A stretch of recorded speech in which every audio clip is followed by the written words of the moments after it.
আশুরার দিনে কিছু আমল আছে না? আশুরা মানে কি আমরা সবাই জানি যে আশুরা মানে 10। আশুরা মানে কি 10। এখন অন্যান্য মাসেও কিন্তু 10 আছে, আছে না?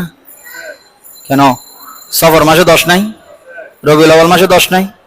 রবিউল আউয়াল মানে গেলে বাসে গেলে আবার 12 দাম বাড়ে যাবে, রবি স্থানিতে গেলে 11 দাম বাড়ে যাবে, জমাদিও স্থানিতে গেলে 22 দাম বাড়ে যাবে, রজম মাসে গেলে 27 তারিখের দাম বাড়ে যাবে, রমজান মাস আসলে পুরা মাসের মধ্যে 27 রমজান যেটা তথা বেজর রাতগুলোর দাম বাড়ে যাবে।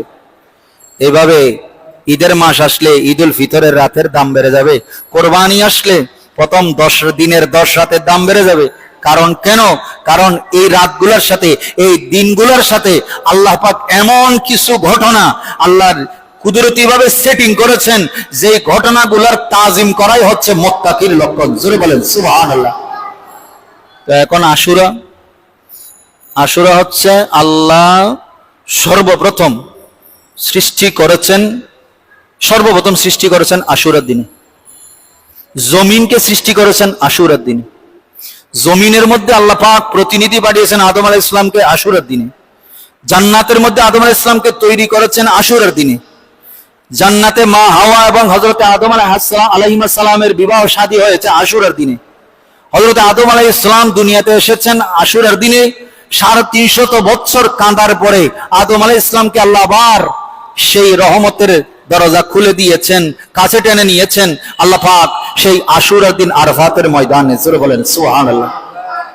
হযরত ইব্রাহিম খলিলুল্লাহর কথা, ইউনূস আলাইহিস সালামের কথা, জাকারিয়া আলাইহিস সালামের কথা হাদিসের মধ্যে এসেছে। মূসা আলাইহিস সালাম ফেরাউনের কবল থেকে যেই নীল নদ তথা বাহারে মুহিত পার হয়ে সমস্ত বনি ইসরাইলের বাহিনীকে নিয়ে ফেরাউনের বাহিনীকে নদীতে আল্লাহ ডুবিয়ে মেরেছেন। আল্লাহ পাক রব্বুল মূসা আলাইহিস সালামকে বনি ইসরাইল সহ উদ্ধার করেছেন সে আশুরার দিন। ঈসা আলাইহিস সালামকে আল্লাহ তুলে নিয়েছেন আশুরার দিন। দাউদ আলাইহিস সালামের খেলাফত আশুরার দিন। সুলাইমান আলাইহিস সালামের রাজত্ব ফিরে পাওয়া আশুরার দিন। এই আশুরা আশুরা আশুরা এই আশুরার দিনে সুফিয়ান সৌরি রাদিয়াল্লাহু তাআলা হাদিস বর্ণনা করছেন, আশুরার দিনে কোনো ব্যক্তি যদি নিজের পরিবারের জন্য ভালো খাবার দাবারের ব্যবস্থা করেন, এলাকাবাসীকে খাওয়ানোর জন্য ভালো খাবার দাবারের ব্যবস্থা করেন, আমার নবী বলছেন সারা বছর ওই বছর তার ঘরে কোনোদিন অভাব আসবে না। জোরে বলেন সুবহানাল্লাহ। একটা আমল। দ্বিতীয় নম্বর আমল, আশুরার দিনে কেউ যদি মহব্বতে গোসল করে, ওই গোসলের প্রত্যেকটা ফোঁটার পানির সাথে সাথে আল্লাহ পাক রব্বুল আলামিন তার জীবনের গুনাহগুলোকে ঝেড়ে ফেলে দিবেন, মুছে দিবেন। আশুরার দিনে আমাদের দেশে 7 দানা আছে না, এবারে আরো তো 70 দানা বানায় গেলাই। 70 দানা আমাদের অত্তর দানা হয়। কি দানা? অত্তর দানা। অথচ সব দিবে শুদ্ধ হলদি হাফতো দানা। কি দানা? হাফতো দানা। এবার ফার্সি শব্দ। হাফতো দানা মানে 7 দানার ভাত, 7 দানার ফিরনি।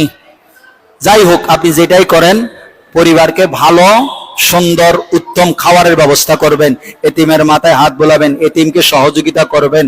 তো আশুরার দিনে কেউ যদি নবীর মহব্বতে আহলে বাইত রাসূলের মাহফিল সাজায় এবং সেই আশুরার দিনকে তাজিম করে, একটা নয় কয়টা রোজা? 2টা রাখবে। কয়েকদিনে কিছু কাজ করবেন না। এই যে আতশবাজি শিয়ারা যেগুলো করে, ডোলতাবলা বাজায়, কি বাজায়, এরা যেগুলো করে, তাজিয়া মিছিল করে, শরীরের মধ্যে দাগ দেয়, এগুলো হারাম। এগুলো কি হারাম? আচ্ছা মনে করেন আপনার ছেলে মারা গেছে, আপনার ছেলের আপনি বেশি ভালোবাসেন, ছেলে মারা গেলে আপনি ডোল বাজাবেন, কি বলেন? হ্যাঁ, বিষয়টা এরকম না।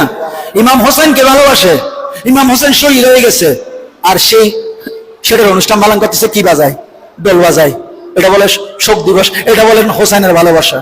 তো নিজের ছেলে মরে গেলে ডোল বাজাইও, জানাজা না করে।